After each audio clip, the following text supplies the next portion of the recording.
decision. It's showtime, girls. All right, welcome back to another episode of Phoenix Edge. This is an RPG podcast. My name's Hat. And I'm Eric. And today we are going to change pace a little bit. We have our top picks for RPG guilty pleasures. These are the games in which we like to play alone. We don't like to play with other people around. So we're going to be talking about a couple of these games.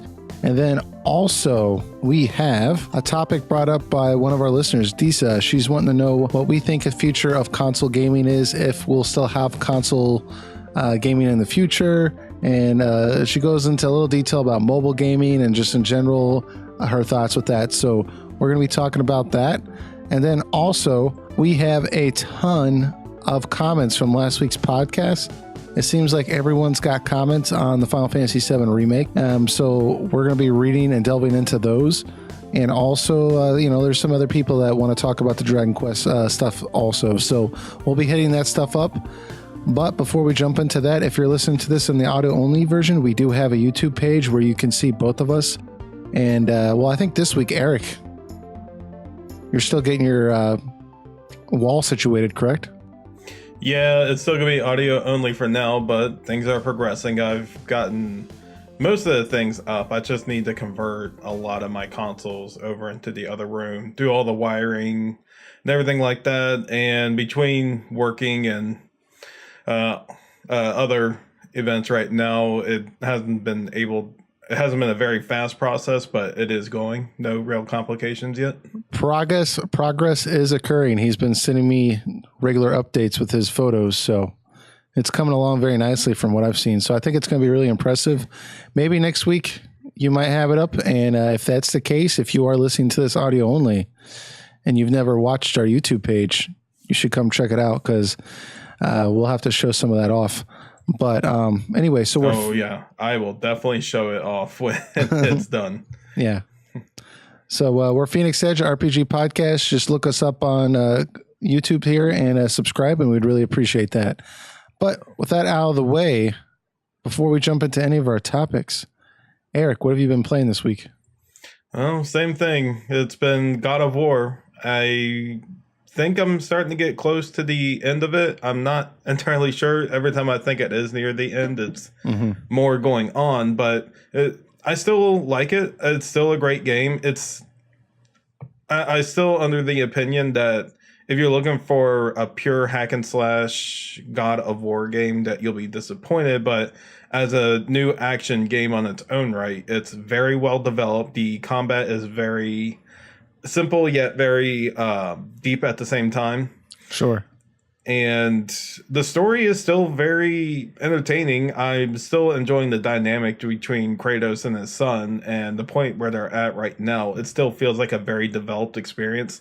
So I've still been enjoying it very much in that end. And there is a nice, well, not little nod, but big nod to fans of the previous God of War games that happens in the game that I came across, and it hit me in the nostalgia very hard in a very good way. So it was a very fun thing when I got a hold of those. But yeah, still a great game. I'd still highly recommend it. It's definitely worth the $60 it asks for. It has no DLC, microtransaction, loot box crap. So if you're worried about that, don't be. It's 100% a video game, so go for it. I think the biggest thing I've heard about God of War 5 that I like is that people are talking equal praise for the story, but also the gameplay.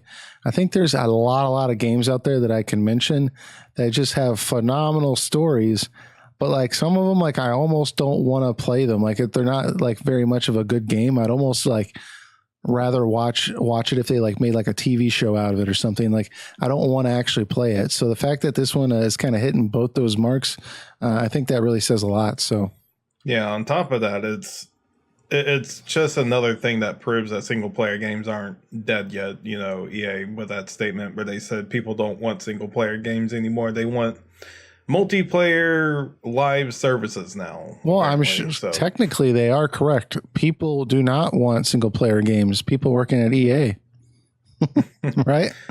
Oh, I guess so. I guess so. I think what people are looking for are good single player games. Yeah. And that's what EA can't grasp. They're like, oh, we can't just make crappy games. People don't want this anymore. So, anyways, but very cool. I'm still anxious to check that out. But I'm still plowing through Xenoblade. I'm getting real close, or at least I'm seeing the light at the end of the tunnel here. This is one of the longer games that I've played that was not an online game.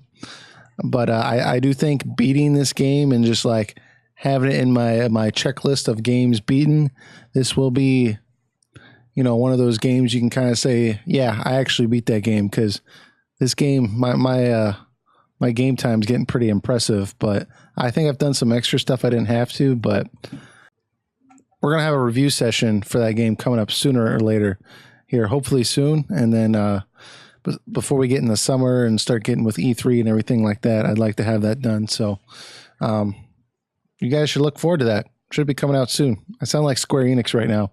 Please be excited. Please look forward to it. But anyways, so our first topic, we're going to do RPG guilty pleasures. Now, me and Eric were trying to figure out what we were going to talk about this week. We were looking at the news, and it was pretty light with the RPG news. I mean, there was some stuff out there, but it was some pretty obscure stuff, or like small, like patch types deals. Like Square Enix is having a sale right now. Like, okay, well, we're not going to talk about that. But I actually saw a YouTube video from, I'll post a link in the description and like something on the screen. But he kind of had, I think it was like a Sega guilty pleasures video. It kind of like, it was pretty entertaining to watch. And it got me thinking like we should do something RPG related. So me and Eric talked about it, and we decided we're going to name some of our RPG guilty pleasures. So these are games that we like to play. We enjoy playing them. But, if somebody comes over, unless we know you real well, we're probably not going to bring it out. So, Eric, do you want to start us off? What's, because you have 3 of them, right, that you're going to bring up? Yeah, I have a couple I can bring up. Okay. I'll bring up the more obvious ones first, and I'll bring the obscure ones afterwards. Okay. I would say easily one of them that I had guilty pleasure of, but I had a hard time. This is more around the teenage age for me. As an adult, I really don't care as much, but I would say back then as a teenager, playing something like Kingdom Hearts was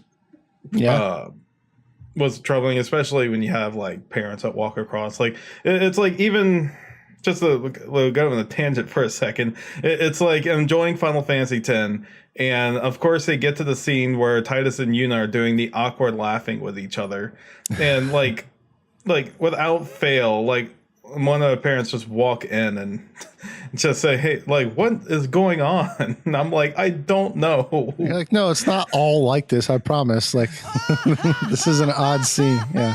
Yeah, but Kingdom Hearts is prone to a lot of, it's not saying that Kingdom Hearts is bad at all, but it has a lot of goofy scene, well, no pun intended, but a lot of goofy scenes and a lot of obscure moments that would make it very awkward if I was just in a room playing with people I didn't know very well. Yeah. So I guess it's definitely one thing. I think that, like,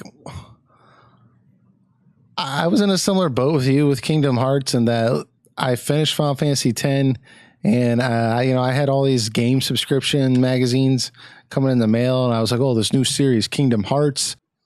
I didn't really like the idea that it was going to have Disney characters and Final Fantasy characters in it, but I thought, okay, I'll give it a chance. And I rented it when it came out.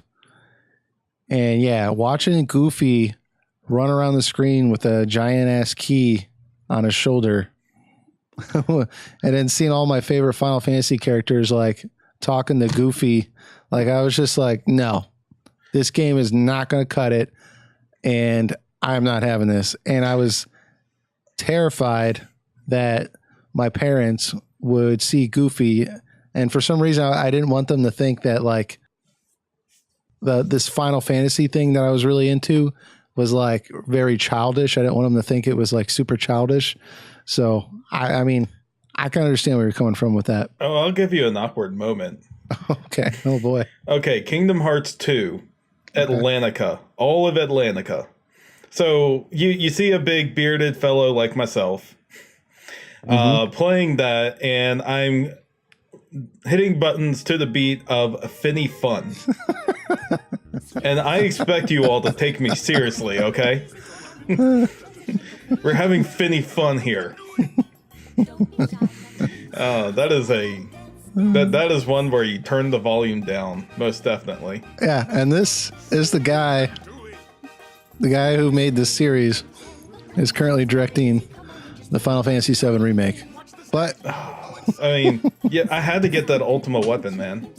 That's how you have to get the material needed from there. Oh man, yeah. But I mean, you know what? I've come around with that series a little bit. Like now, I'm just kind of like, I'm kind of nostalgic about it. Like whatever, you know. So yeah, I mean, I still have. I mean, despite Kingdom Hearts having the most convoluted, you know, but without trying to swear here, like bullcrap story ever. But it's an entertaining, convoluted bullcrap story. Yeah, I think that's a good way to put it. All right, what's one of yours? All right, so for me, Final Fantasy X-2 was very embarrassing for me to play growing up. However, when I originally got it, I think I got it for like my birthday or something, and I was like so excited that Final Fantasy X was getting a sequel. I popped it in my PlayStation 2, and then I saw that intro, and I played it a little bit after that, but then like once I turned off my PlayStation 2, like I never played it again for like a couple of years. I was just like, yeah, like I'm just going to erase that from my mind and act like that didn't happen. And I didn't give the game a chance. Now, what sparked me into picking it up again later was because I lent someone, a friend of mine, a copy of Final Fantasy X, and he fell in love with it so much that like he kept it for like 5 months, and I kept trying to get him to give it back. And then eventually one day he told me that the game broke and that he couldn't give it back, which I really think he just took it because he liked it so much. So anyways, we didn't stay friends long after that because I was like, I don't trust you. But I kept I've had friends like that too. They borrow something and never give it back. Yeah, like you bring it up and they're like, oh yeah, okay. But anyways, so I kept wanting to play Final Fantasy X, but I couldn't. And I told myself, I was like, well, I already know the story of the game. I already beat it. I'll just spark up 10-2, and all I really wanted to do was run around Spira. So for the longest time, like that's what I would do because I didn't have Final Fantasy X anymore, is I just play 10-2, and I wouldn't really like run through like I guess you could say the campaign, but just kind of run around the world, do a lot of the mini games, grind, and just kind of explore the world of Spira. And it kind of grew on me a little bit, and I still to this day, if I'm playing this game, I would prefer that people are not in the room unless they're like in on the Final Fantasy, series, because it's they have a lot of scenes in this game that are really hard to explain. Like one of which is probably when Yuna has to give this character LeBlanc a back massage, and Yuna's like in a cognito or whatever. She's in a costume undercover, and like there's this whole grid that appears on LeBlanc's back, and LeBlanc's a woman, by the way, and it's got like all these spots you can pick to like for pressure points on LeBlanc's back, and depending on how much of a reaction, or basically LeBlanc moans, and the louder she moans, like the more points you get. And the point of it is to make her moan like really loudly, and it's like totally like awkward and like it's kind of like pornography, but it's just weird. And like that game is so filled with like so many scenes like that where it's just like this feels really, really strange. And I'm glad that I'm the only person in the room right now. But what did you think about 10-2? That was definitely 10-2 definitely has a lot of fan service stuff for the teenagers, but yeah, I think 10-2 really goes among the tropes that I find to be just something I see in JRPGs overall. It's JRPGs are always just filled with these awkward moments or like this weird delivery of dialogue that really makes it come off in the wrong way unless you're like someone who's really into the otaku culture. So when other people hear it, it just feels so weird and out of place. And it easily confuses people, and I can see why. 10-2 is really not too different on this. I mean, I know it's more like in the early ages of voice acting, but a lot of delivery of the lines feels so awkward and stale. Yeah. That, like, it's hard to get into the character. Like, I know Brother is, like, Oh, the God, character brother. Why don't we ask Yuna to dance?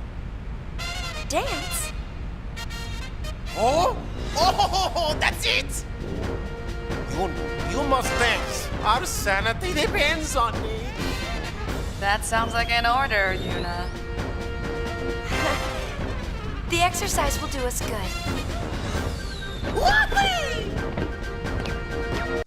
Is trying to use English because he speaks primarily out bed. Yeah. But like the weird motions and animations he does is so awkward. Well, and the fact that he routinely hits on his cousin is really strange too, right? Yeah, that's another thing. I mean, well, okay, so Riku and Yuna are confirmed cousins because, you know, Uncle Sid, Yuna constantly mentions. And so Riku and Brother are brother and sister. Am I right? I know they're family. I don't know. I don't know if they're brother and sister. I think they might be. I think that's right. If they're not brother and sister, I know they're at least cousins. So I don't know. Maybe if that somehow makes it like, I would have to draw this on a map. But I like in general, I still think it's strange. Okay, I'm sorry. I did have to look this up. It's been such a long time since I played 10-2. He is Albed. He is Sid's son and Riku's brother, Braska's nephew, and Yuna's cousin. So yes, it is awkward. Confirmed awkwardness. All right.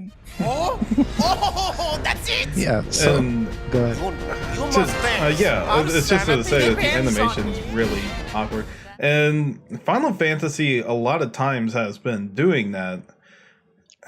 Well, But not so much in like 12 and 14, but like 13 and 15 are just full of them. Yeah. Well, I think what gets me with 10-2 the most is just not like, I don't want to make it sound like the game is just super girly in many ways. And it's like, I'm not saying like it's from a feminine perspective. It's just girly, like down to the way Yuna runs, the fact that when you walk down the airship hallways, like it's just lighting up with like pink lighting, like, you know, like Yuna's constantly doing like a concert, like the whole thing with Sailor Moon and the battle system, like with them like changing dress spheres. Like it's a very clearly to me trying to get like a female target audience, but not an older female target audience. It seems to me like a preteen target audience, but then the fact that they mix it with so much fan service, like it makes an odd game. But yeah, it even starts off at the beginning of 10-2. You have this like pretty flashy CG at the beginning. Yeah. And then right after it's all done, you get to like the actual in-game character models, and like the not Yuna is doing like this really weird animated awkward dance. And I think if I remember correctly that she was going like la la la la la la instead of like singing the actual lyrics. yeah. And I'm like, oh man, this was like a hard transition. This isn't what I wanted. I'm like, well, this is what we're in for, ladies and gents. Yeah. So, But the combat in 10-2 is really freaking awesome though. I really wish they used that in a main Final Fantasy game. yeah, Like- that'd be really cool. I mean, I think they could tweak it a little bit, and I think it'd be good. But what's your next pick here? I'll go into an obscure one here. Okay. I don't think you've ever played it, but this was a kind of sequel to the Mushashi game for PS1. I forgot the full name of the PS2 one, but like Mushashi for PS2. And while the gameplay for its time was pretty fine. I mean, I had fun with the gameplay, but the cutscenes were so cringy that like every time like someone came up and said something, I felt compelled to turn the volume down. We have a cat? No way am I losing to you two! You're a feisty bloke, aren't you? Yeah, you're what he said. Listen, don't get the idea we're paired up because we like each other. He's obviously denser than a nugget of nebulite. Frankly, I can't stand the sight of him. Why, if I had my way, I'd wipe that idiot grin off his mug permanently. I did not want people to hearing it. The main character sounded like Mickey Mouse. I kid you not. Jesus like anyone Christ. YouTube, like those cutscenes right now, and you're like, oh, turn it off, turn it off, turn it off. But the gameplay was pretty all right, and I would have to play it today and criticize it again. But younger me played it and enjoyed it because I was in the Kingdom Hearts craze at the time, and to get anything like it, especially from Square Enix, was definitely something I wanted, and Mushashi is one of them. And I got that, and it kind of felt like something like the main Sony team would make. It felt like something like the Jack and Daxter or the Ratchet and Clank teams would make, and it felt kind of Dark Cloudish also. But it was a fun game, but like it had a really terrible execution of its story. I mean, if you're in it for the story, I would not recommend it, but if you are in for the gameplay, I would. I mean, I would have to play it again and tell you, but I enjoyed it at the time. I'm sure it's not too hard of a find. I'm sure you can get it pretty cheap for PS2. Mm-hmm. That sounds, I don't know. When you were talking about this, like I was just having like flashbacks of me like on my brand new PS2 playing the bouncer. But anyways, I remember playing the bouncer. I barely remember anything about it. I'm kind of tempted to play it again just to see what it. I just remember the main character now. I just remember him, and he always had like a patch under his eye or something, like he was Nelly the rapper. But then he like kind of looked like Titus, but like he had brown hair. I don't know. I think it's something about like saving his girlfriend or something. I can't remember. I remember liking it when I was like 12, but I haven't played it since then. And all I've ever heard is how it's like one of the worst games ever made. So yeah, I haven't played it since then either. But I tell you, I remember it was like a action brawler game, like arcade like. Yeah, and I remember it had like I think it was one of the first games I played where I actually used the New Game Plus. I think I remember that. You could go back through and keep leveling up your like characters, and I think that's why I liked it so much. Yeah, I tell you, those are bouncers who are very dedicated to their job. And for all I remember about it, I mean, I gotta play it again, just out of curiosity. That's a good point. Are we getting paid for this? Are we on the clock? Hey, if Square Enix wants to pay me to play one of their games, and by all means. You told me I was supposed to, make sure I had to check the bar property. I didn't know I had to go into like this rich guy's tower and fight my way to the top. That's a good point. I don't know. One of these days I'm going to play that again and see what the hubbub is. So for me, my pick, the Disgaea series in general, I would say is a guilty pleasure of mine. But in particular, I have fond memories of the Hour of Darkness. I was playing that on the PS2. And yeah, I did not realize this was a guilty pleasure for me until later when I joined the military, and like I actually had to live in like confined quarters with people. And I remember trying to play Disgaea Hour of Darkness, and my roommate did not get it at all. And he wasn't really into JRPGs or anything. And I was trying to tell him like, oh no, it's cool. Like it's very tactical. There's lots of things you can do. And we popped it in, and like all of a sudden it's got like, like this 7-year-old girl bus that are constantly like popping on the screen. Like, you better come over here right now, Buster, and stuff like that. And it's like super corny, but it's purposely corny. And like, he did not get it. Can't kill strangers. Can't kill acquaintances either. Which means,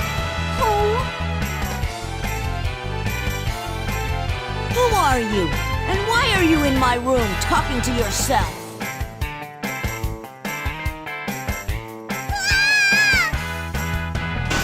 Ow! What the heck did you do that for?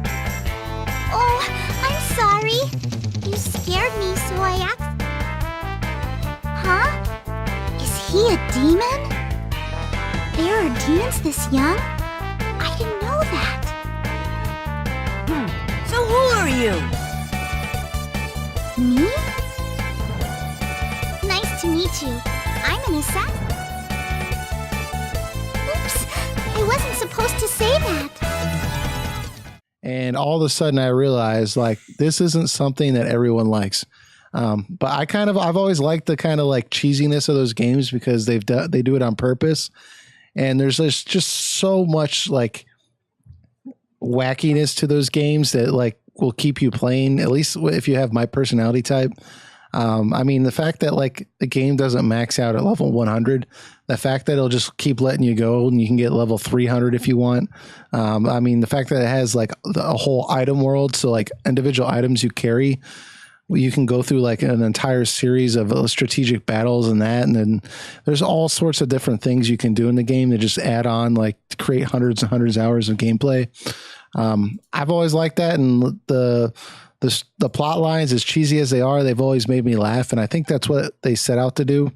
So I've always really liked that series in general. But do you have any familiarity with that series?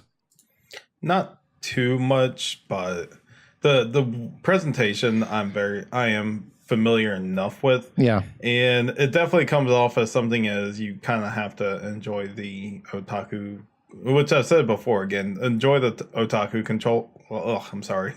culture some to enjoy that type of game. Mm-hmm. I remember trying it and I found the concepts of it intimidating at the time. Yeah. When it first came out on the PS2. And I think I'm just late to the game on that. I can't really say if it was something I would like or dislike, but I wasn't a big fan of like how the characters were designed. It just came off too childish looking and it's very, very childish and very awkward. Yeah. Yeah. And that's I think that's the biggest thing. But I don't know. I've always enjoyed them because they didn't take themselves seriously. I think what bothers me the most is when a game is like that design element wise, but then it's supposed to be telling like a serious tale, right? And then it's just like it's very jarring because it's very conflicting with the tone that you're trying to present to a story. When you know your characters are like 10 and they're like freaking out and having like teardrops and stuff coming out just because you know they drop something or something like really like not very inconsequential to the plot. You know, you just have the characters freaking out and over the top. It just doesn't fit. But with games that are very humorous like this, I'm able to ignore it more. But I see what you're saying. Yeah, different strokes, different folks. I can't say if it's good or bad. I've never really gotten into it. Yeah. What's your next pick? I'm not so sure if this is so much of a guilty pleasure, but I know the series gets criticized up and down, including from ourselves. Mm-hmm. We had a whole episode dedicated criticizing it. Oh. But the sequel to Final Fantasy 13-2. Oh, yeah, I like 13-2. Yeah, which I actually enjoyed. People kind of go tear that thing up and down also, and I will say that the story was not that great. It definitely changed the tone of the first game and really went out there and wacky in the second one. Yeah. And I will definitely say there are a ton of problems with the story. And the execution of how the characters are.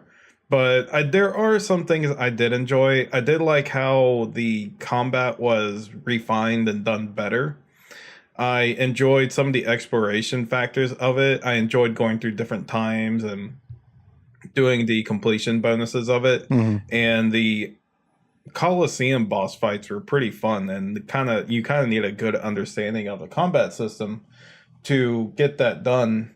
And I did like the villain, which was probably because 13 had such a lackluster villain, or like barely any appearance of the villain, that I enjoyed Caius, and Caius actually had a like reason for what he was doing. He wasn't simply a one-dimensional villain. He actually had some depth to him that I actually really enjoyed. Yeah, I mean, despite the okay story. Yeah, I know that game gets trashed a lot, like you said.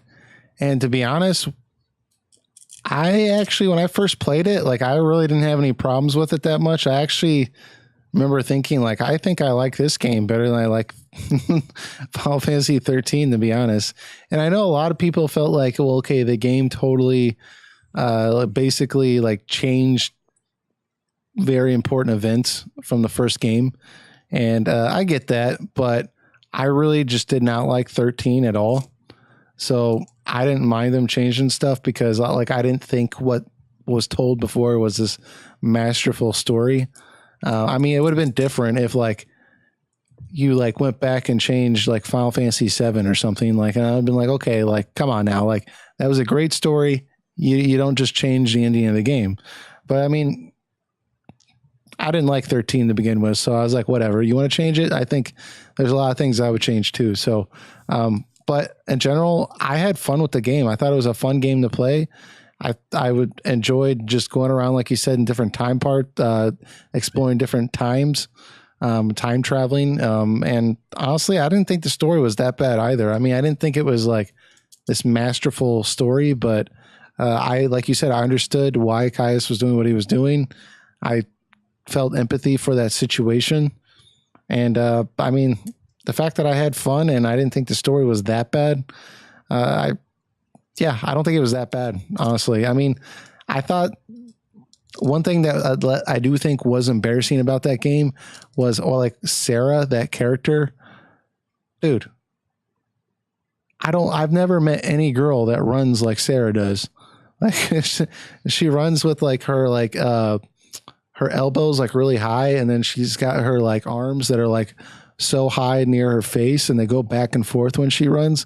Like it's total like stereotype girl run, except like it's totally exaggerated, and it's just like really weird and like kind of strange that like this person's like saving the planet, but like I don't know. It's just like it's just weird, but I got over it pretty well. I mean, all in all, I enjoyed it. So yeah, there's definitely a lot to criticize, especially in the story. But yeah, like I said, there's some definite positives and improvements over the first game, which I really didn't care too much for the first Final Fantasy 13. But like even like they improved on some characters. Like Hope was a much better character. I actually in 13 liked Hope. too. Yeah, I liked Hope in 13 too. It's been a while, Sarah. Hope? Is that you? I'm grateful you remember me. Who's this? Oh, Director of Academy Research, Team Alpha. Hope Est, I'm at your service. And you must be Noel. And I was like, man, we need to just keep this Hope for any other future 13 content. And yeah, they kind of tried to do that in Lightning Returns, but which extremely disappointed me when they just threw him back as a kid. Granted, he was still like a more mature person.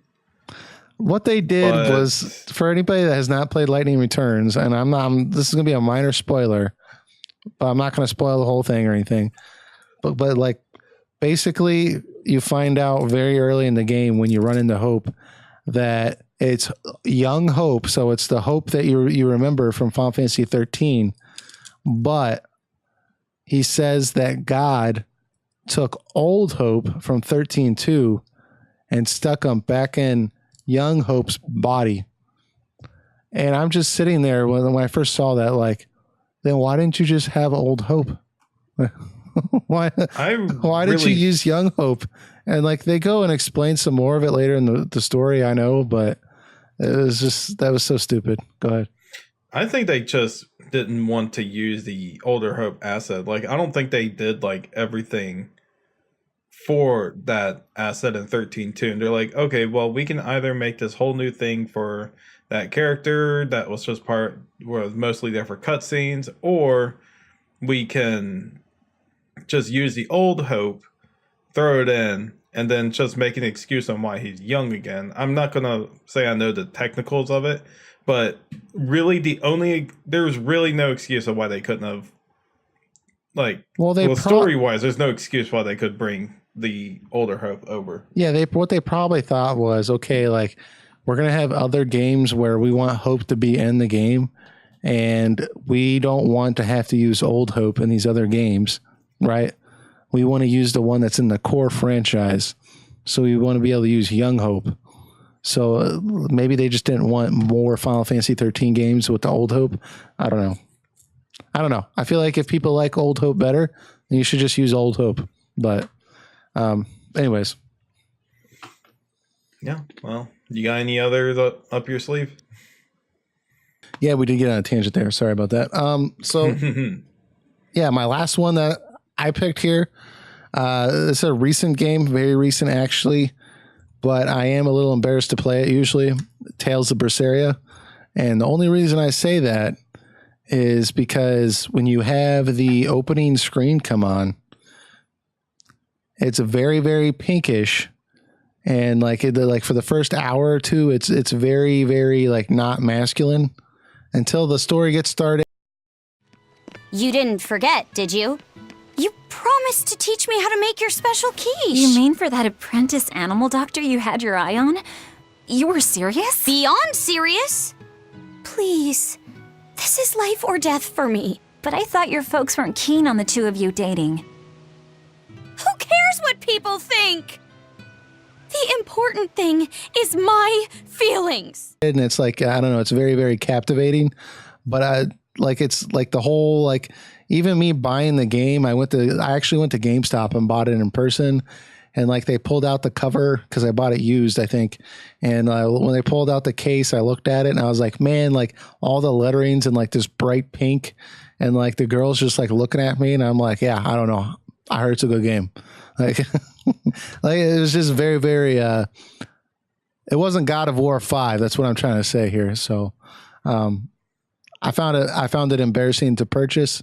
And I found it embarrassing to play for the first few hours. So I can just kind of imagine, like, just feeling like I've never bought a Senran Kagura game, but I can imagine just like anyone going into a game store. It's like kind of hard to say you want to buy this just for the gameplay. You're kind of looking at the person. You're like, you're kind of in it for the lewd. It's like, you know, you're not fooling anyone, man. Yeah. So, I mean, everyone has their own guilty pleasures. I know at least on the action side of things, Excalibur 2097 is definitely one of my guilty pleasure games. Like, I hate it, but like, I hate the game, but I play it anyways. Yeah, of course. Kind of a weird thing. But yeah, we all have it. It's, we all have that game where we need to turn down the volume when someone's walking by. We're just saying, you know, invest in some headphones. It solves all issues. So, But anyway, so if you guys have some guilty pleasures of your own, maybe we're forgetting some, leave it in the comments and we'll talk about it next week. But we are going to be moving on to our next topic. One of our listeners, Disa, she wrote this suggestion for a topic and we thought it was pretty good. So we're going to talk about it. And it goes something like this. So she says, I often discuss the future of consoles with family, and I wanted to ask you guys what you think. Will the consoles ever go away? Will we still have handhelds or something like the Switch? Not long ago, I thought the mobile market would take over, but now I'm not so sure. There are good games for mobile, and I play a lot of them.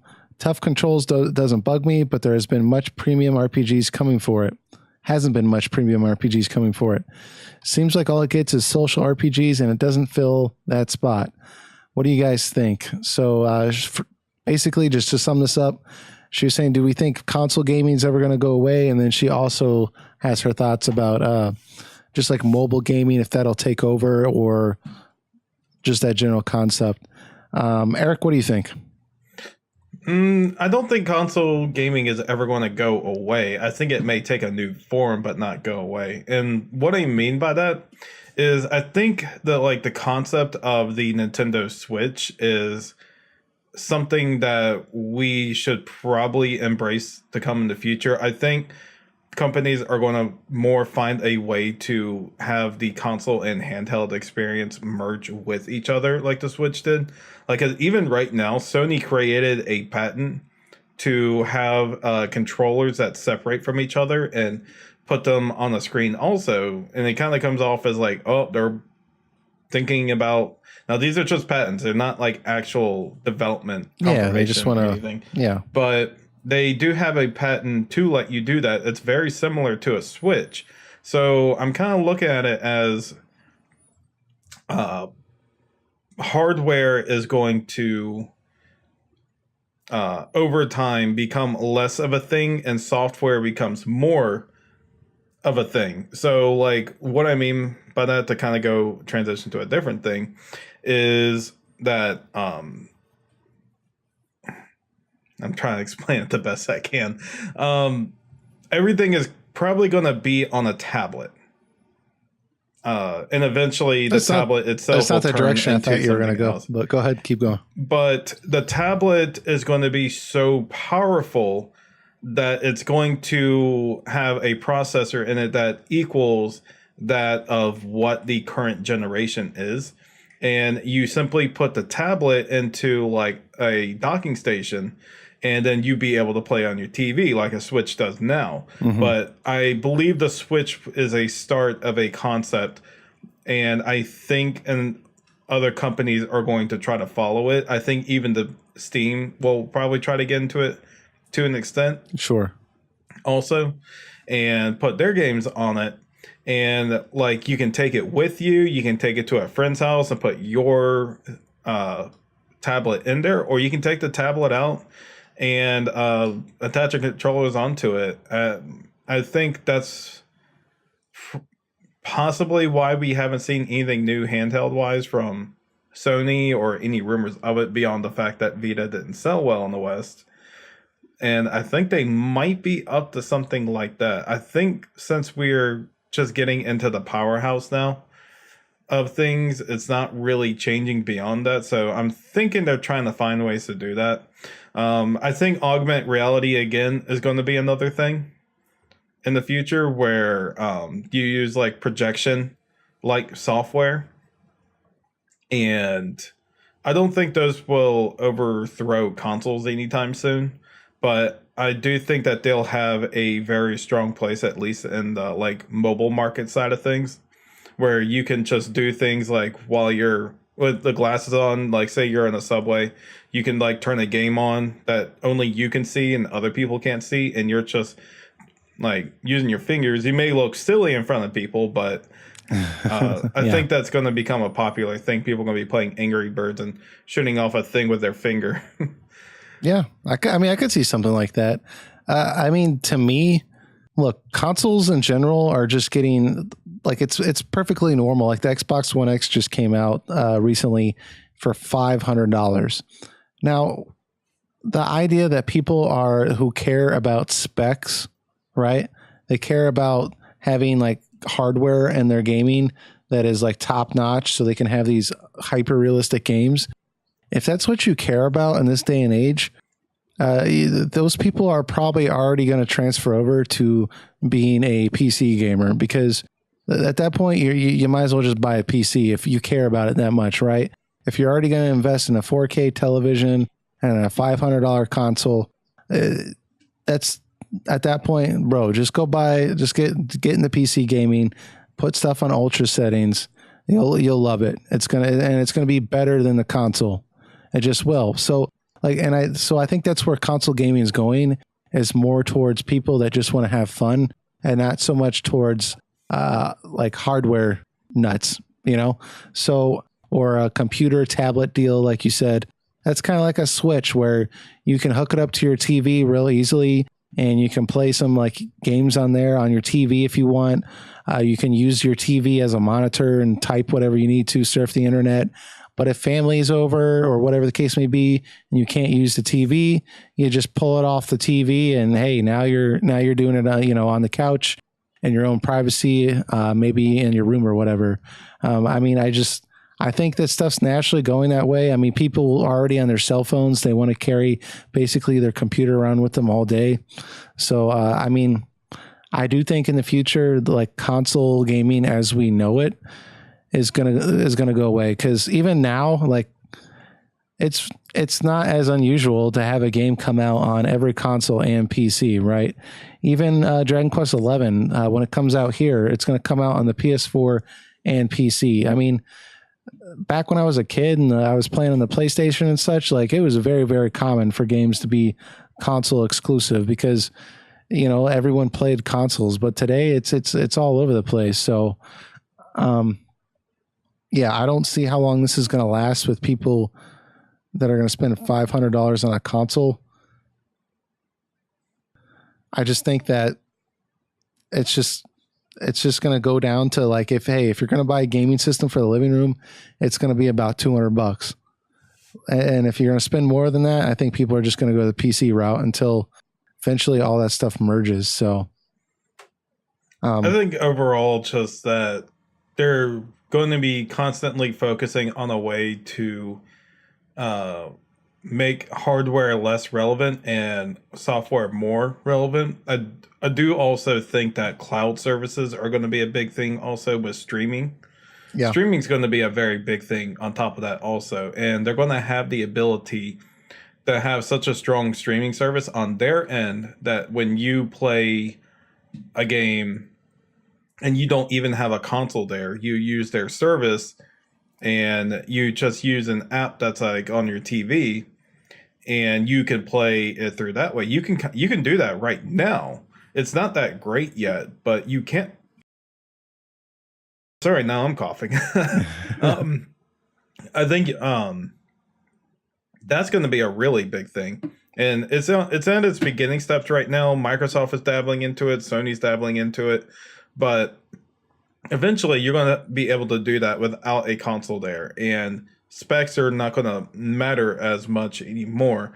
Do I embrace this kind of future? Not really. I do really like my physical, items. I do like to hold things in my hand. Well, eventually, we're like when we're older men here, we're going to be talking to our kids and we're going to be saying, back when I was a kid, you used to buy the game and then you got the case and you always had the game and you could show your friends the game and like, here, look at this, Johnny, here's this case and this is Final Fantasy X or 7. You just got the game and this is part of my memory. Now, whenever you get a new computer, you got to buy the game again or whatever, because it's all going to go digital. Network services down. Back in my day, I had to take the cartridge out and blow my spit into it, and it magically worked. That's when they used to make them. They still work. Yeah. So, I think things are just going to be changing. I can't see it really remaining the way it is. I think that's the future. And as sad as I am to see it go, but I think it will last, I guess, in some form. But she does bring up a mobile gaming, kind of hinting at she thought maybe that would take over the market. But she points out that there's tough controls, but it doesn't bug her too much on mobile games for RPGs. But there hasn't been really upsurge in games like she thought there would be on mobile games. It's kind of gotten to more like a very casual crowd, free to play games. What do you think about mobile gaming? Do you think that's going to take over? I sometimes wonder if mobile gaming knows what it wants to be, because a lot of times I see they're trying to put like console quality games on there. Mm-hmm. And I'm thinking to myself, like, they really sometimes need to act like the handheld department and treat themselves like a handheld device. And so when I see something like these console quality looking shooters on mobile, I'm always turned off by it, because I know it's not ever going to be the full genuine experience that you would having a controller in hand and playing the game. And it's never going to be like that. So what you need to do is just embrace being a touch device. And some companies have gotten the right idea of that. But some other companies are just like trying to convince you that like, oh, a mobile phone can be a PlayStation 4. It's like, no, it can't. But it's not to say that because the mobile is bad. It's mobile can be something on its own terms, but it doesn't want to do that, which always upsets me about the mobile market. Yeah. It's like, embrace that you're a mobile device and play with that fact and stop trying to be a console, like an actual console. And I think you can have a better future for it. I mean, of course, we can talk about the freemium stuff also, but I think that's kind of more of another discussion, especially one we've already had. Yeah, that is an interesting point, though, that the mobile, a lot of times mobile games don't embrace the fact that that's a cell phone game, but they can like kind of embrace what makes that, experience unique, right? So like, and with me, one thing to kind of jump off that is, like you said, they'll try to make it seem like it's a console game, but then they don't like really optimize it too well to work with like a touch screen. So like she says, like ends up having like very like tough to use controls and such because it's trying to emulate basically a console experience on a mobile. And it's like, no, design your game from the ground up, make it like, be proud that it's on mobile. And like, let's actually like utilize, the touchscreen here in a way that makes sense for the game. So, I mean, for a while, Disa, I thought I agreed with you. I thought mobile gaming was just going to take over. I mean, it's super profitable. The fact that like they can just spit games out, no problem. It's very easy to buy in-game purchases. Like I thought for sure, like mobile gaming, like that's the way to go. But it seems like mobile gaming has kind of like found this one new area of gaming. And I haven't really seen anything, like you said, that's like a super serious game come out only on mobile. I mean, we've had like big hits like Angry Birds and stuff like that. But I mean, I know apparently you can get Angry Birds. I didn't know this, but you can get Angry Birds on the console, which is ridiculous. I don't know who sits on their couch and plays Angry Birds, but, of course, JRPGs work well on mobile, especially if it's turn-based. Yeah, well, and that's the thing. Like, I think she was kind of getting at too is why haven't we seen high-quality RPGs? I mean, certain companies have tried it, right? I know Square Enix, they put this RPG series, Chaos Rings, on mobile, which was supposed to be pretty good. But then they are pretty good. Yeah, and then they kind of just like abandoned it. It seemed like I mean, I don't even think you can get it anymore. At least the first one. I don't know. Maybe you can. The first and second one. I know the second one's gone. Mm-hmm. I believe I think the first one is still around. The second one went out because there was a bug that keeps crashing the game, like right at the beginning. Right. And instead of fixing it, Square Enix decided to just take the app down, and it's just been indefinite. And when it's coming back, probably never. Sure. And Chaos Rings 3 is still up. And that one is pretty decent. It definitely has a lot of JRPG trophy stuff, but the combat is pretty fun. It's a turn-based. It's like purely turn-based, and you just work with the elements and physical attacks to get advantages over the enemy. Very cool. Yeah, I mean, well, and that's just they were trying to push that on the mobile device, and I've heard a lot about that series. Like people really liked it, but it seems like that's like you haven't seen too many of those games. I mean, you see a lot of ports, high quality ports or supposed high quality ports coming to mobile versions, but you usually don't get like new IPs coming only to mobile that are super high quality. I mean, there's a few, I guess, but nothing like really that substantial. And I think a lot of it has to do with the fact that the market for mobile gaming, people just aren't willing to spend money on games like they are for consoles and PC. I mean, for me, like if your game costs $40, I'm not going to pay for that on my mobile. Like, I'm not doing it. And I think a lot of it comes down to the fact that, like, okay, if I break my phone, then I gotta go get a new phone. Well, how do I get this game on my new phone? Like, then I lose my save data.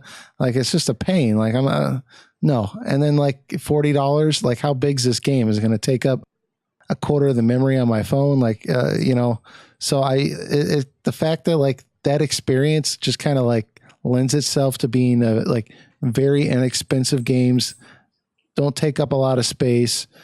You can kind of like not play them for a very long time and then pick them back up again later. They're made to be played in short spurts. So whenever you're at the doctor's office waiting for 10 minutes, you know, you can just pick it up and play it real quick and then turn your screen off. You're not going to die. It's not really fit towards that like epic JRPG like journey where, you know, you're going to be in the middle of a random encounter and it's like, oh, well, somebody's talking to me. Let me pay attention to them now. Like it's not really suited for that, you know? Yeah, I mean, the Final Fantasy and Dragon Quest ports are pretty solid. FF9, I thought they did very well in mobile because they didn't try to simply just emulate the PS1 game on there. They actually made a touch interface for it that worked out pretty well. Overall, I think there is a future for mobile marketing. I think they just need to get their priorities straight on what they actually are instead of trying to be something they are not. Yeah, and the thing, and one last thing to add on to that is just we as a consumer base lost this battle a long time ago for high quality games. I think to come out on mobile, at least in the West, because we've kind of accepted that it's okay to just have like this free to play model on the mobile, right? And the reason that has like not completely taken over the console market is because we have like largely reacted very negatively to that, right? But the fact that we've kind of allowed it to be commonplace on mobile phones, I mean, I think that in of itself is kind of like shown that like that model is extremely profitable. So, I mean, that's the biggest thing for me is that I don't think it's going to go far outside that, but that's just me. But anyways, we have a slew of comments here that we're going to address here, and we'll try to get through them in as detailed as possible, but we'll do our best here. So first we have some quick comments that we're going to hit real quick that we really appreciate. So one is from Tylord Stevenson. He's actually got a YouTube page. He kind of does his game deals he finds every now and again. You guys should check it out. But he said, great podcast, guys. I didn't think I would have time, but I made it through the whole thing. So really appreciate you listening there. And then we have Jay Fonzarelli. He said he found us and he subbed. That's all he said. Found and subbed. So we appreciate that as well. But now we're going to get into some more comments. We have Jam Gamecast. He said, great podcast. I'm glad I found another great RPG-centric podcast. I haven't played any God of War games, but everything I hear about this new one makes it sound really good. So he's talking about Eric was bringing up God of War last week during what's he been playing.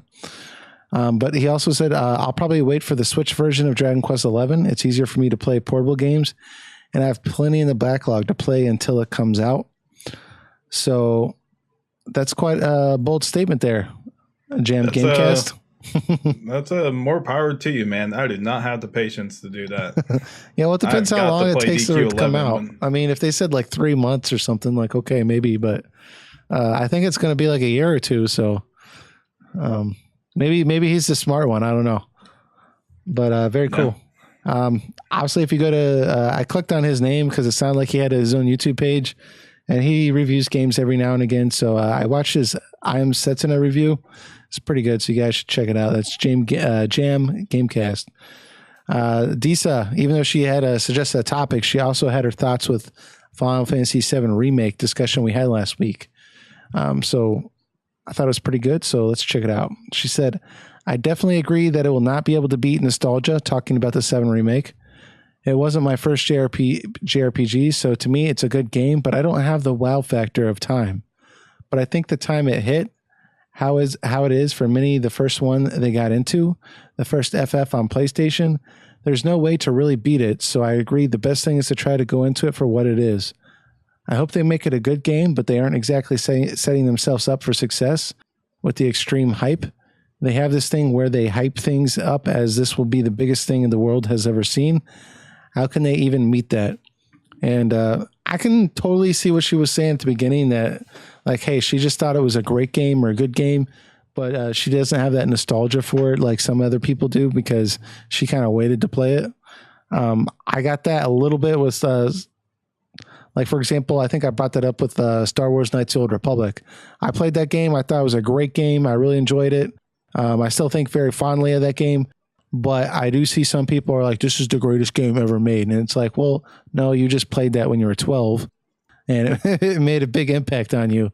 It's not the greatest game ever made, but it's still a great game. You know, I can see where she's coming from with that. But I don't know. Greatest game ever is such a subjective comment. Like everyone has their own idea of what the perfect game is. Yeah. I mean, it's clearly, well, I mean, there is an answer. It's Final Fantasy 9, but I mean, you know, outside of that, you know, I mean, Zelda Link to the Past, but okay. Each his own. Yeah. See, that's exactly what I'm talking about. There is no real such thing as the greatest game ever. It's just what you decide yourself, what you put on the pedestal. Yeah, but I think she at least that, you know, she has that perspective, and she even acknowledged like, hey, like I didn't even think it was as good as some people say it was. But even I agree, like you're not going to beat that nostalgia with the remake. So. And then she just points out also like, hey, they're hyping the crap out of it. So even if you're not nostalgic about the game, like, I mean, what is it? They said in the job posting last week, they said this game will change the world. Like, okay, Square, could you possibly hype this like just a little bit more? Like, is there any way you could not hype this any more than it already has been? I don't know. So, but yeah, good comments there, Disa. Mm-hmm. And then we have Matthew Alder. He has his response to our FF7 remake discussion last week. He said, what I hope is that this level design and brainstorming stuff is all for part 2. Part 1 might be beyond that point if we're lucky. That said, I still don't expect to see this game released before the PlayStation 5 is out. I actually thought... We don't even know when the PS5 is going to be a thing. Is yeah. Just another thing to bring up. Well, that's a good point. Well, first off, Matthew, I actually agree with you wholeheartedly about all this. It could be for part 2. It actually occurred to me that maybe like, I thought maybe part 1's like wrapping up and they're like, starting part 2. But like deep down inside, and I think you kind of alluded to this too, you're like, I still don't expect to see the game before the PS5. Like, we all know deep down inside, like that's not the case. Like, you know, the first game is still very, very early in development, apparently. But yeah, the PlayStation 5, that's the other thing too. There were some rumors that it was going to be coming out like randomly, like at the end of this year, 2018. And those rumors got shot down because people like experts were saying like, no, the amount of like production facilities and like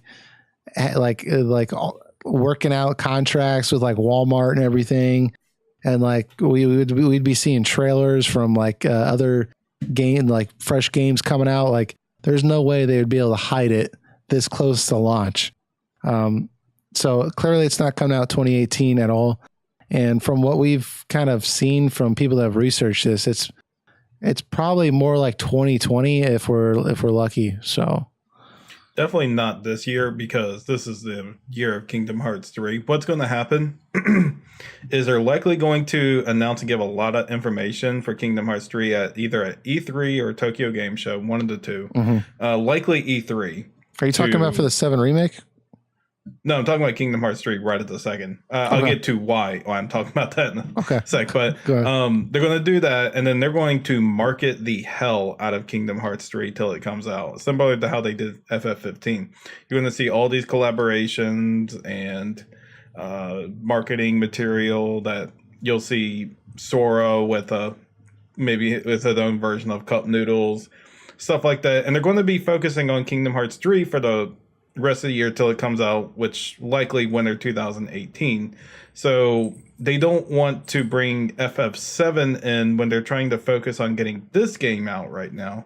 When Kingdom Hearts 3 finally does come out and the hype for it dies down is when I think they'll start pushing FF7 remake more. I have a hard time believing that Kingdom Hearts 3 and the FF7 remake are going to come out around, or like the first episode are going to come out around the same time.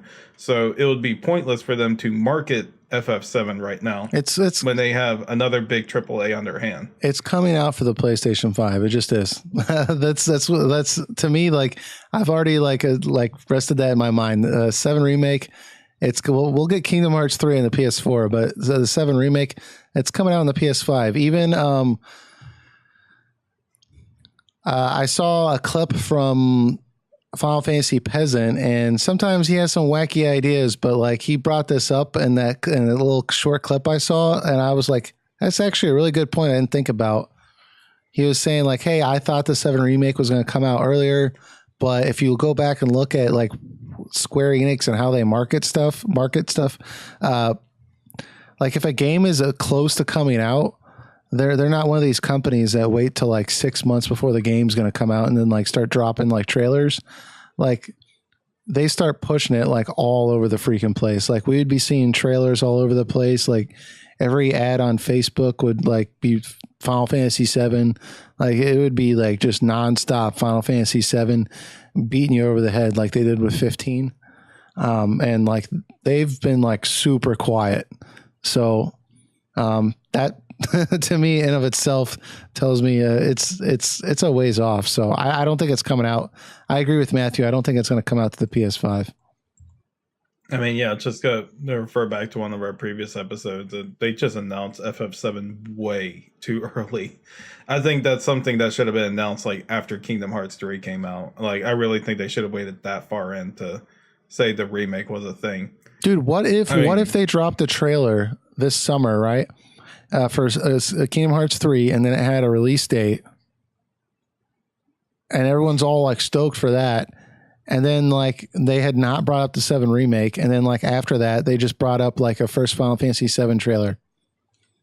But like, yeah, we're remaking it. That would be. I mean, that would be kind of weird. The right thing to do. What's that? That would technically be the right thing to do. Don't Dude, try to hype people would just something like else have when you're like trying a to sell brain something else. aneurysm. They wouldn't know what to do. Well, dude, yeah.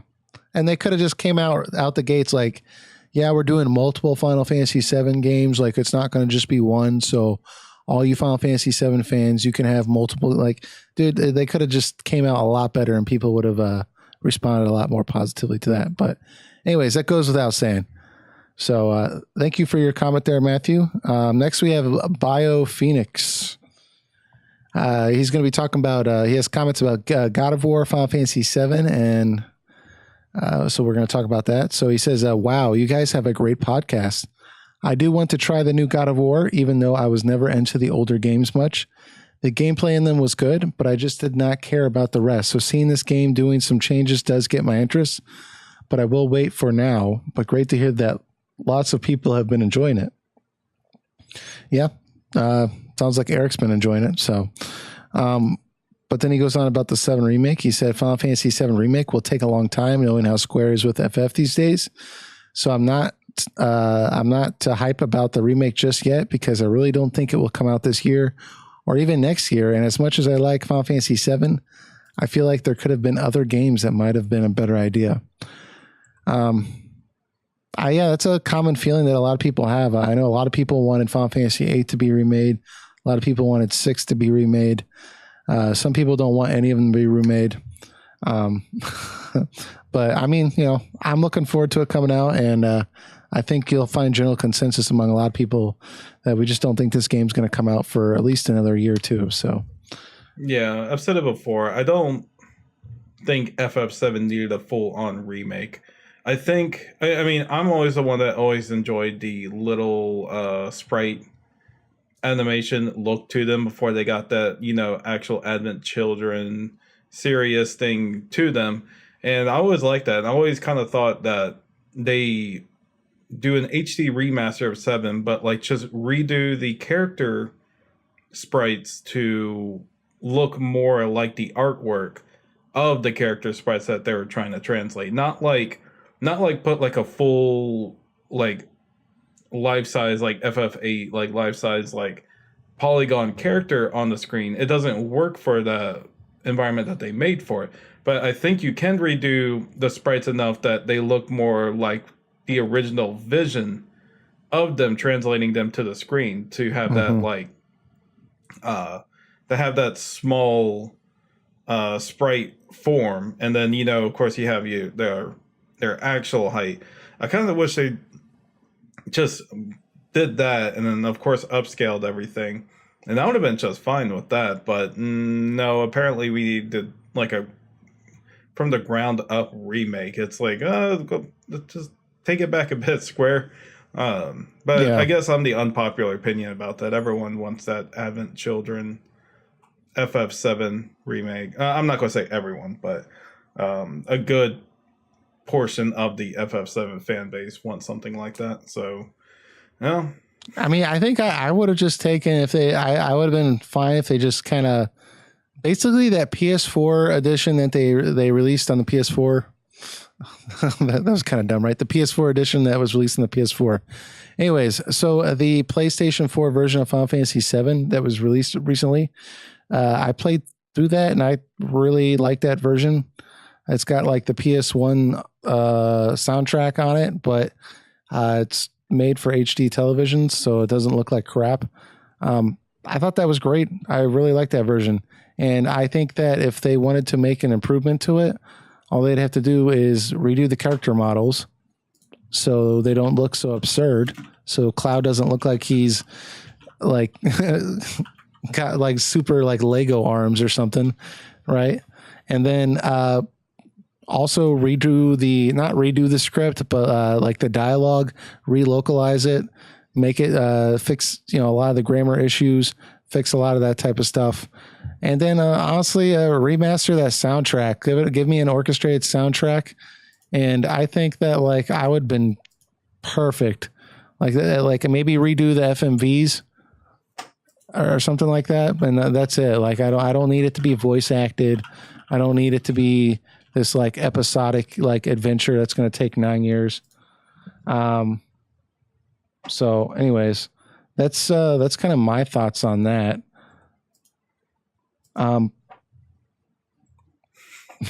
Yeah, I mean, typical Square Enix, just taking things a little too far. Yeah, but I know BioPhoenix. He actually he subscribed to our channel, and then I saw that he had a channel of his own, and he's actually got a fairly big audience. But he does a lot of obscure RPGs.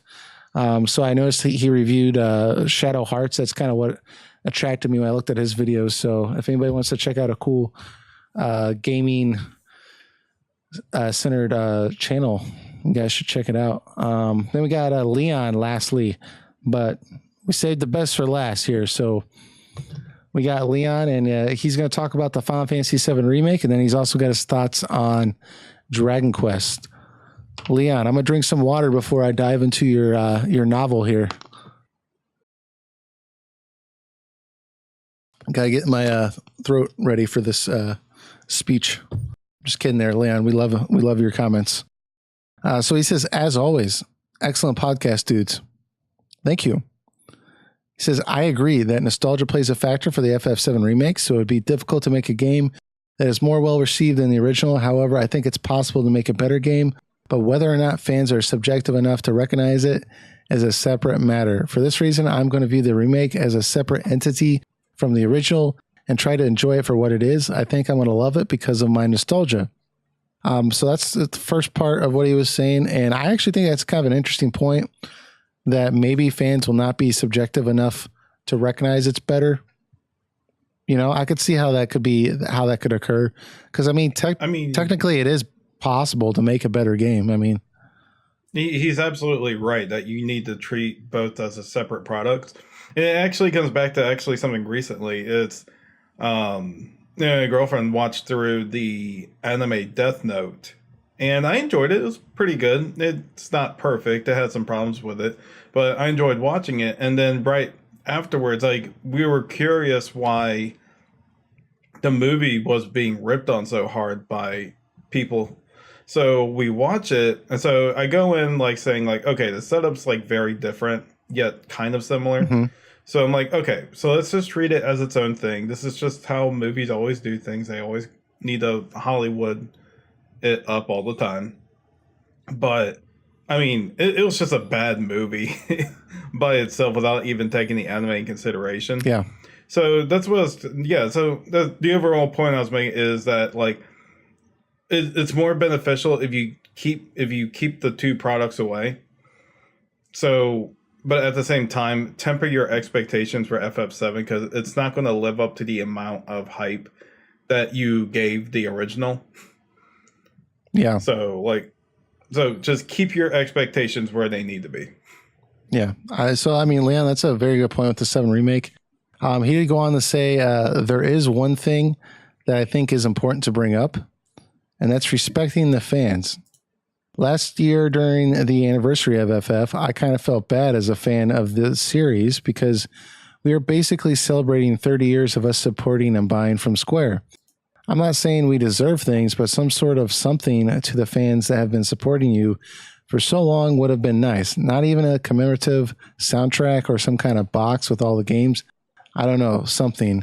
Well, their idea of it is making mobile spin-off games that bank on the nostalgia. That's what they think is giving you 30 years, and bottle of wines that cost $1,200. Yeah. That's how they think they're giving back to the fans, which is not something I would pick to do, but hey, you know. I entirely thought, like, I bought in a hook, line, and sinker the rumor that for the 30th anniversary, they were going to come out with like a box set with all the Final Fantasy games, like HD remaster on the PS4 or something like that. I totally thought they were going to do that. I thought for sure like all the Super Nintendo games and like the regular Nintendo games, those could all fit on one disc probably. And then like we could have 7, 8, and 9 on one disc. And then, you know, and just like the whole thing.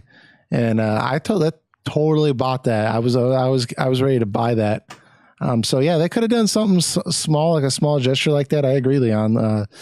You know, I don't know why they didn't. I don't know why they, like you said, went with the $1,000 wine bottles. But anyways, so he goes on to say, another thing that you made me think is that we as fans of anything, I think in general, we are kind of mentally spoiled. Like if something doesn't come out the way we want it, or we're thinking when it's wrong and bad and not good, but hey, come on, we need to accept and try to enjoy what we have been delivered. I'm not saying that it should be a bad product. No, we as consumers want a quality product, but I think that we as players need to try to enjoy what it's been delivered for what it is and not try to impose the way we think the game or movie would be great because that's what we wanted. But we can theorize and discuss, and I love that. And, you know, yeah, that's a fair point. Sometimes people... Opinions, man. Yeah. Sometimes people just have... their way they want the game to be, and when it's not exactly that way, they get very, very upset. And I think what should be distinguished is that I always like to try to make sure I say that, like, oh, this is or like something that I don't prefer. Like, if it's like, I clearly don't prefer sports games, but I'm not going to say Madden, the latest Madden, is a garbage game just because it's not my type of game. Worst game ever. Yeah. Yeah, I'm just not into the genre. So that's what I'll say is that I don't play Madden because I'm not into sports video games. I'm not going to say, oh, Madden's just trash garbage because sports games are just garbage in general. It's like, no, it's just something I'm not into. And clearly other people like it. So it's wrong of me to say that it's garbage, especially since I've never played it. Right. Yeah, I mean, and that's the thing, like, you know, so I think that's what he's trying to say is that, okay, like we can discuss and theorize why we don't like stuff, but to say something's bad just because it's not the way we want it to be or something of our preference. And I can agree with that. I do think some games are legitimately bad. And I think sometimes people stand behind the idea that like, well, if you don't like it, like that's fine. And that's true. But I do think certain games are actually bad. 15. Oh, excuse me.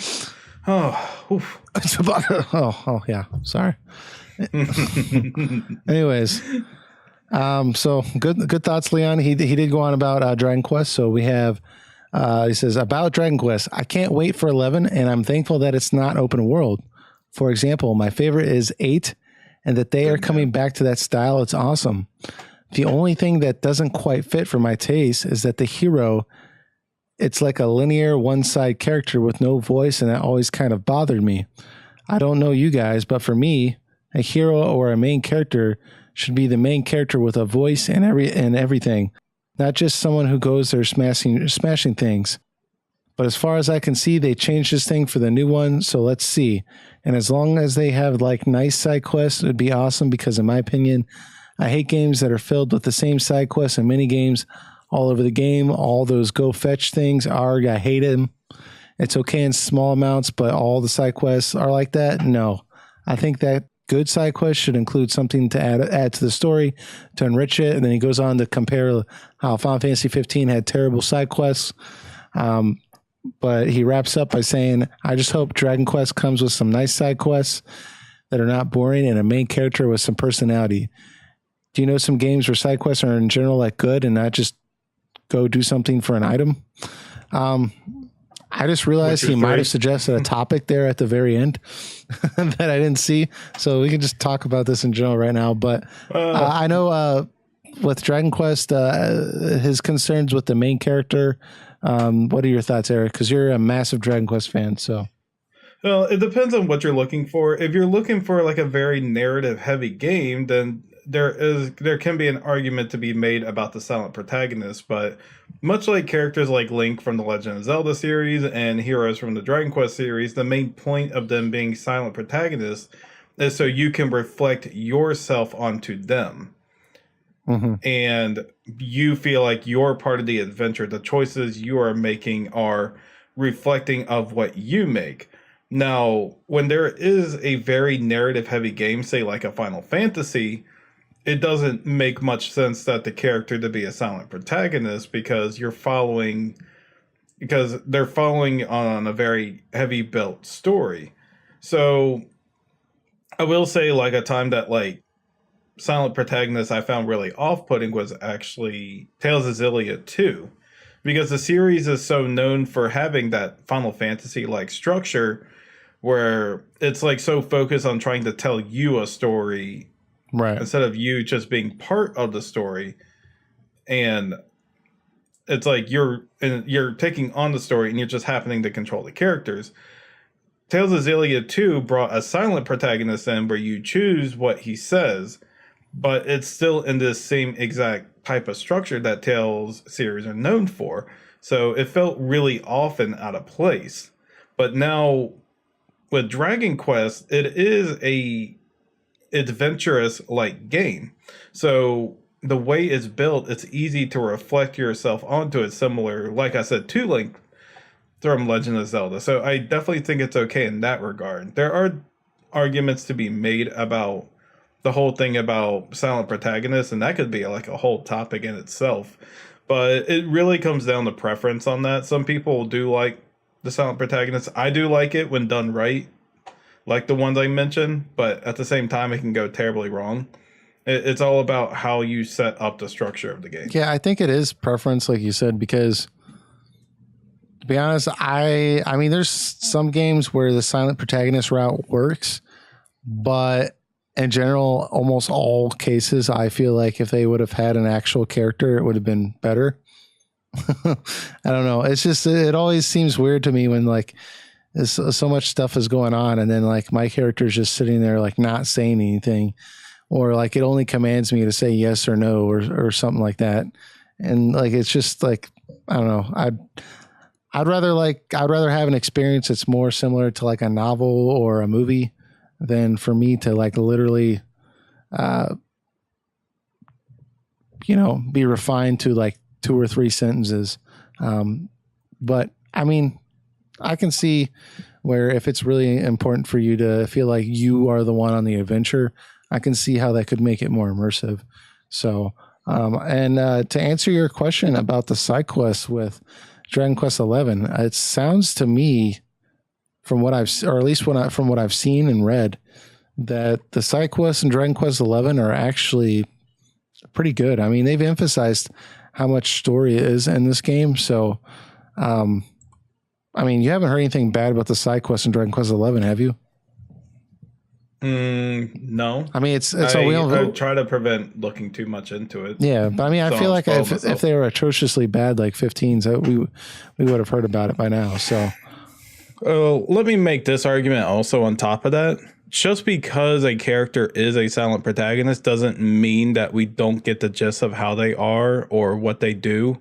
Like I can tell you about the character Chrono and his characteristics. I can tell you about the characteristics of Samus. And here's the thing, your flavor of the week or flavor of the 5 years Link. Mm-hmm. Here's the thing. Chrono Trigger is just this like oddball because Chrono Trigger does so many things that I normally don't like. So I normally don't like multiple endings, but Chrono Trigger has multiple endings, and I like Chrono Trigger, and I like Chrono Trigger's multiple endings. Chrono Trigger has a silent protagonist. I usually don't like silent protagonists, but Chrono Trigger has a silent protagonist, and I like that silent protagonist. Chrono Trigger does time travel stories. I usually don't like time travel stories in RPGs.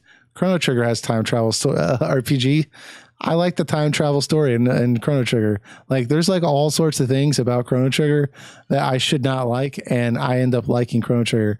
I think that's just a well-built game, man. You know?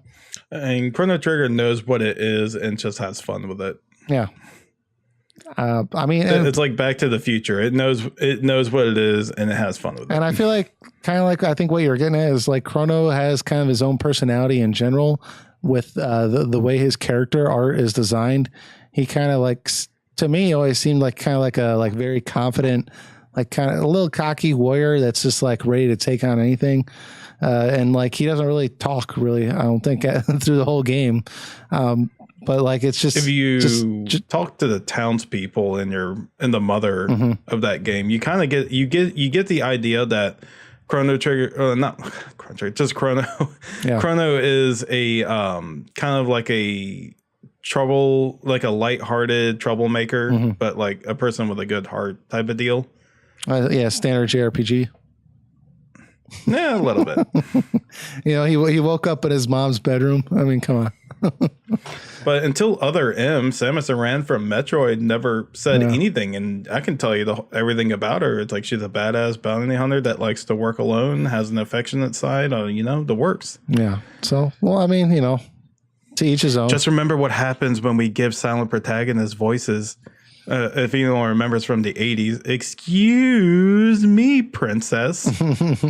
Just remember that, folks. Yeah. Well, I mean, I guess what it comes down to is execution. And I'm getting, I see that all over the place. Like everyone's like, well, yeah, this was a great story, or, this could have been like right now, a great silent protagonist. It just comes down to execution. And I hear that all the time. And it's kind of like one of those words that I'm kind of starting to get tired of hearing, but it's so true. Like just the way you execute things matters deeply with how well received it will be. So it can be executed poorly and it can be executed amazingly. So yeah, but that wraps us up. We're about an hour and a half in, so I think that's a good spot to end. But we appreciate all the comments we got, and we had quite a few subscribers subscribe this week, so we really appreciate that. Again, if you're listening to us on the audio only version, come over to the YouTube side, check us out there, subscribe. We'd really appreciate it.